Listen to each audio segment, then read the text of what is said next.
Welcome back to Homeopathy at Home with Melissa. Hey, Melissa.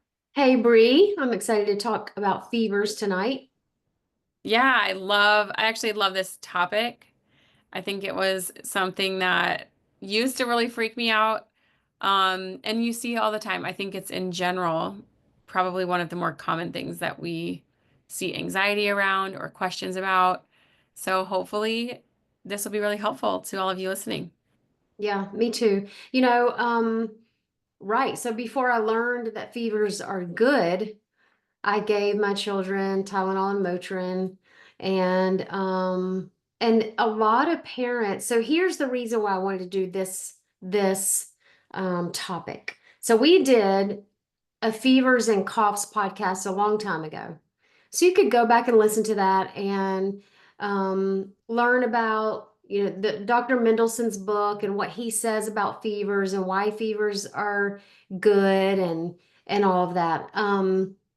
But what I want to do tonight is just talk very specifically about give our own experiences, but also talk about um, fever remedies but I don't know that in that old podcast episode that I explained, we're not giving remedies to reduce the fever.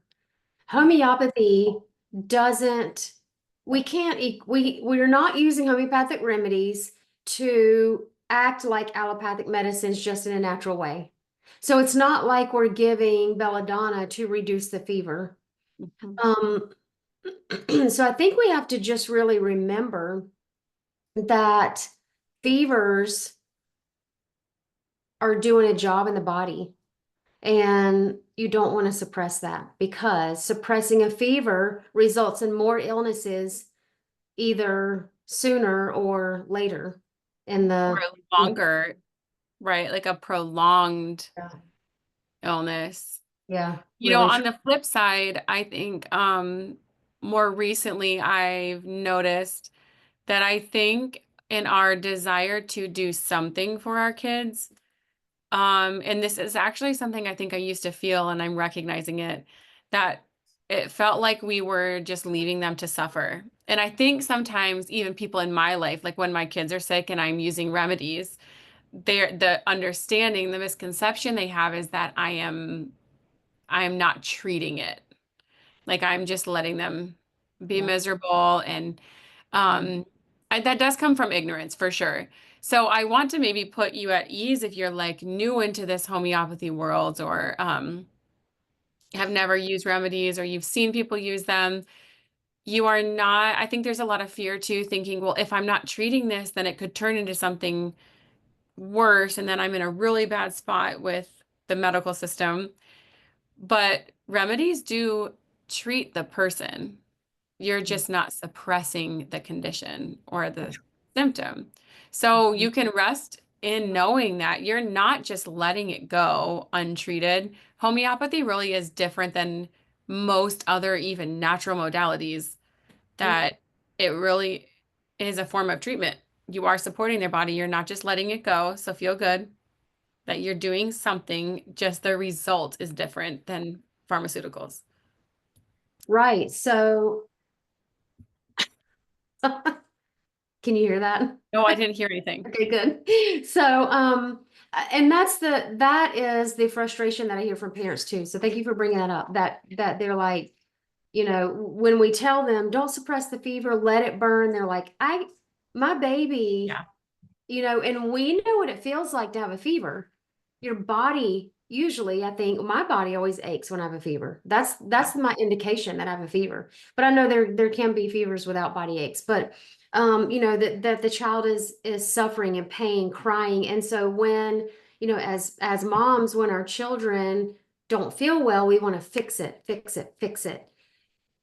And if we can learn to think long-term health over short-term gratification, for lack of a better word, it's not it's not just about gratification. Of course, we want our children to not be suffering, but I think there's just this balance, and it's really hard, especially when you're a young mom. I'm sitting here with a 17, 19, and 28-year-old. So it's like I'm done those days.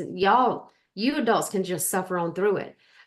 But I haven't Yeah. forgotten what it feels like to have a baby or a toddler or a young child who's crying. So homeopathy can come and support the person, and we're giving remedies to address the fact that there is a fever, not to reduce the fever. So go ahead. I wanted to add to one more thing before we get to a really great quote from an article. Um, I actually feel like when I've used remedies, when I have a fever, I can take remedies. My fever might get higher, but I do feel but like the pain. It isn't, at least in my experience, so I can only speak for what I felt, that it wasn't like my fever got higher and my pain and my body aches got worse. I actually, when I've used the right well-fitting remedies, my fever might even be high, but I don't have the excruciating headache. My body feels okay. I'm able to sleep. I'll wake up and feel that I have a fever, but I'm not miserable like you will be if you don't do anything. So I think when you are using allopathic medication and you see the fever come back, the symptoms typically come with it. Um, but I guess in my experience, I haven't always felt that. I do think the unbearable stuff has gotten better even when I have a high fever. I don't know if you could, Um, what do you think about that? I don't know when I've had a high fever last. I mean, I've run fevers, when I get the flu or whatever. Yeah. Um, and it's body aches, and that's just the worst part of it. And I'm usually taking gelsemium and belladonna because that's what I do, which helps. The gelsemium and the belladonna help the body aches greatly. But so no, I haven't noticed really. For me, when I take a remedy, I get better. So I rarely ever get worse before I get better, but that can happen. And No, I mean, your fever going up doesn't even mean you're getting worse. right. But I also, it's been a couple years since that's happened to me. Like I have not seen that typical progression, but that doesn't matter for today. So moving into some more, hopefully really helpful information to you. Dr. Tom Cowan wrote an article on fevers, and I think this was specifically fevers in children and or a link to cancer and the benefits of a fever. So I'm just going to read this quote to get us started. Okay. He said, those who have read my book, The Fourfold Path to Healing, this is in quotes, know that the whole history of the treatment of cancer is intimately related to the phenomenon of infectious disease. There are numerous recorded cases of cancers going into remission when the patient contracts an infectious disease, strep being the most likely candidate to cure the patient of cancer. Strep has been used in cancer vaccines, most particularly by the surgeon John Coley, MD, who reported an almost 40% remission rate in patients with cancer who received his cancer vaccine. In modern oncology, the tuberculosis bacillus is still used in bladder cancer as it is injected into the bladders of those with this form of cancer. In fact, some pediatricians and oncologists have postulated the modern epidemic of cancer in children as the predictable outcome of our mania for preventing fever in our children by giving them aspirin, Tylenol, and antibiotics. End quote. We will have that article linked for you, but it's a really thought-provoking read. I will say that. Yeah, there's more to the article. So yes, Yeah. that link will be, so definitely read it. And that last sentence was like a kicker for me. Just like, man, I have my oldest, I absolutely did not allow him to run a fever ever because that's exactly what it was. It was mania over, oh my gosh, the temperature's going higher. He's getting sicker. I have to get this down. He's going to have a seizure if his fever gets up, so all the things that Dr. Mendelssohn's book explains, the benefit of fever, and that these myths around fever. So, you know, before we get into the remedies, you guys can do an acute consult with us. And that, that'll be linked on the in the show notes or the description also. So you can do an acute consult and get help if you don't know what to do. So it's really hard for moms to think in the moment, and it's not impossible, but if you find yourself listening to this and you're like, I can't decide what remedy to give or what to do an acute consult and take good notes. And then next time, so you're going to grow in this over time. If you're seasoned and you've been using homeopathy, you've been studying it, then listen to these remedies, right? And you're going to pick a good remedy, stick with it for 24 hours before deciding if it's helping or not. And the deciding factor isn't just did the fever come down or go away. Yeah. The deciding factors are overall, did the person's energy come up? Did the fever change at all, up or down? Mhm. Um, what else, Bree? Did the mucus change? Did more mucus start coming out? That's a good sign. Yeah. Often we think that's a bad sign. I think a shift in symptoms in general is the most common because that can look different depending on the person. It could even move to something like their ear starts hurting or it turns into a sinus thing. And I remember so clearly for probably the first couple years, I was so discouraged using remedies because I was like, what in the world? I feel like I'm changing every day. And you hear like I'm not supposed to change, but then the symptoms change and I change them and I'm like, it's not doing anything. And that was really from a misunderstanding of what to expect from remedies and what to expect in the progression of an illness, um, which I think we really talked about in our acute podcast when we talked about acute conditions. Yeah. So I don't want to do all this overlap, but I do want to encourage you if the fever tends to be, I think, the most short-lived symptom.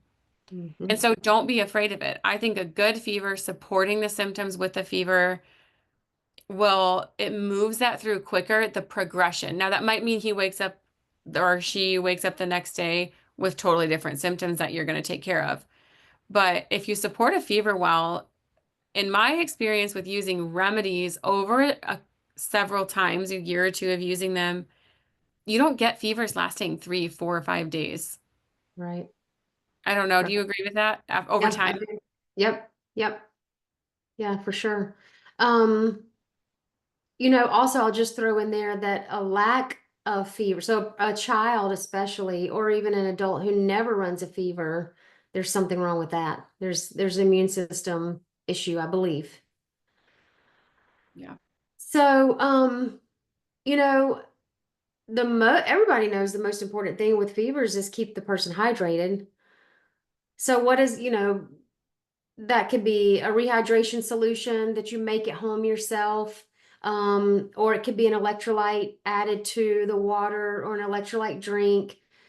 My problem with electrolyte drinks is I'm not positive that I've found a really nice, clean one Mm-mm. yet. Now, of course, also, I don't believe we have to be perfect. Yeah. Do the best you can, but I'll just say, I would say we're definitely staying away from Pedialyte and Gatorade. But there definitely are some better ones, but they're still just kind of, Yeah. but they have just an ingredient here or there that's just Not great. not the favorite. I And liked Redmond's Relight the most. yeah, and it tastes Um, good. it Yeah, does taste pretty good. My kids will drink it when they're sick. yep, It's not perfect. It does have a couple of things in it that I mean, I love for it to not have natural flavors or whatever else they say. yep, Um, and I could make it at home, but let's be honest also, when my kids are sick, I'm not about to juice lemons and make them like it's just not going to happen. So exactly. I Yeah, you can make them little popsicles to stay yeah. hydrated. Or for my kids, I would just try to have them take a drink once per hour. Like take a drink of something. It doesn't have to be a ton, but a drink, a sip every hour. I even saw like a medical professional commenting, on things that treat the person, not the fever. Like don't just think I have one kid who always gets a high fever even when he was getting a tooth. Then the other kid could be a lethargic little blob with 101 fever or maybe even less. Like he Hmm. just didn't Oh run yeah. high fevers, but he looked like he was just so sick. Yep. So just keep that in mind. But Love it. rehydration, back to Yeah. that. Yeah, just keep them hydrated. And plain water might not be enough. So, put some electrolytes in it, find a rehydration solution if you want to online. Do your research now before someone gets in your family gets sick and have it on hand. Whatever, if you're going to use a powder or a drink or whatever. And again, we're just doing the best we can. So, what you just said about treat the person, not the fever, that's what we're going to talk about with these remedies. So, what's our first remedy, Bri? Okay, so I like that you put this little acronym. So I am going to say that. Feel like I don't know if you can hear that military helicopter out. That was so loud to me. This computer technology is amazing that you Yeah. didn't hear that. Yeah. Um, Sorry everyone. That was so disorienting to me. Remedies, you put A, B, C, and F. That my brain likes that. Yep. So that's something that works well for me. Those are first letters of remedies, A, B, C, and F. So first remedy is Aconitum napellus or Aconite for short. So if you ever see us say Aconite, that's what we mean. Aconitum napellus. It is monk's hood, a beautiful flower. The aconite fever. So obviously, for those of you who know remedies in general, the aconite covers a lot. We're just going to focus on fevers. The aconite fever will present fast. Melissa has a really good rhyme from the Cold and Flu podcast, podcast number 5, or if you've been in our gateway classes, first, fast, fear, fright, that's when we call on aconite. So it is typically a fever that is the first symptom to present.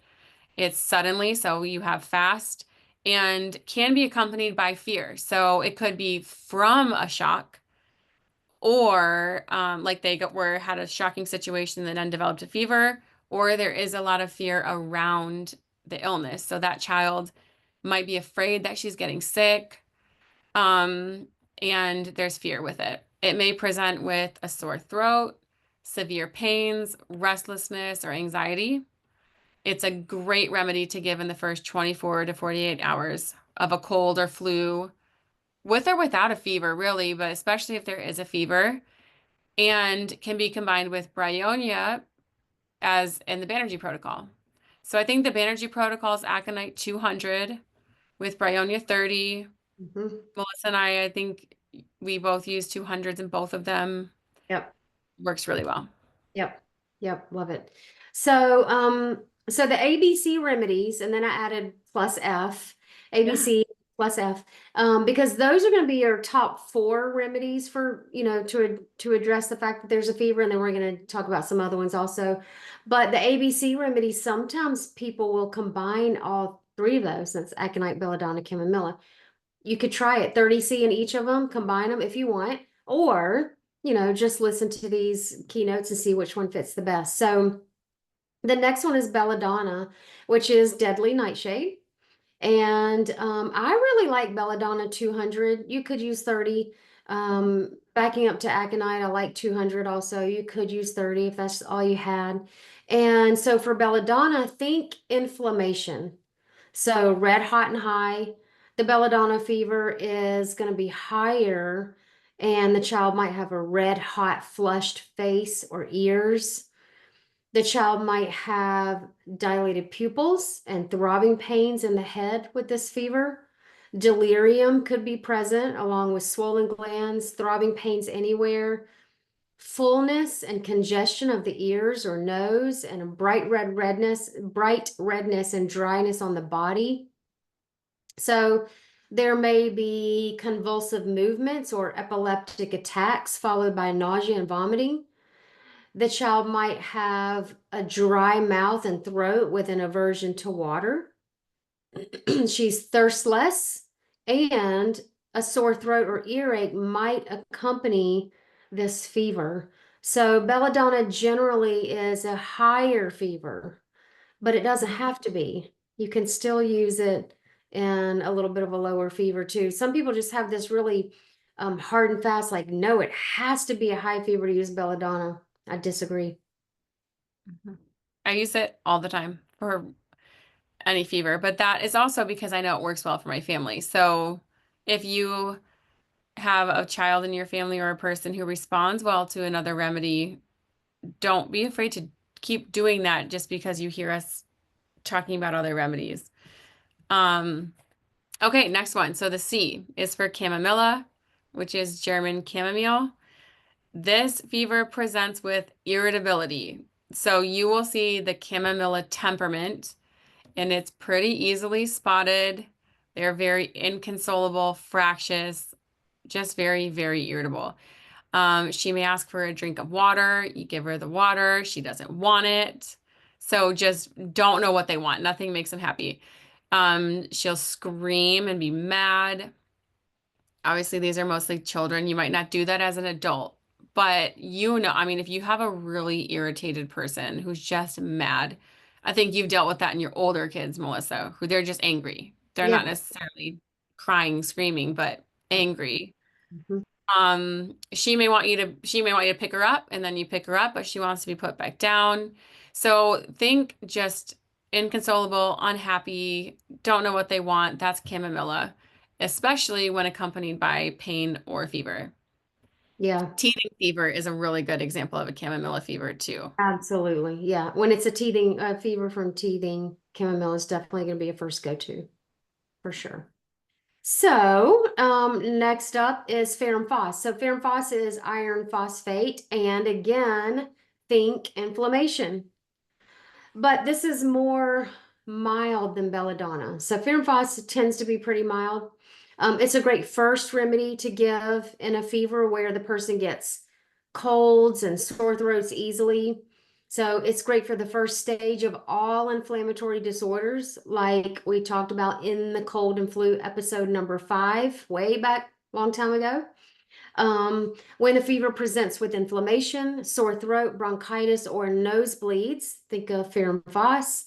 And this is also great for a fever of unknown origin where the fever is the only symptom that's present.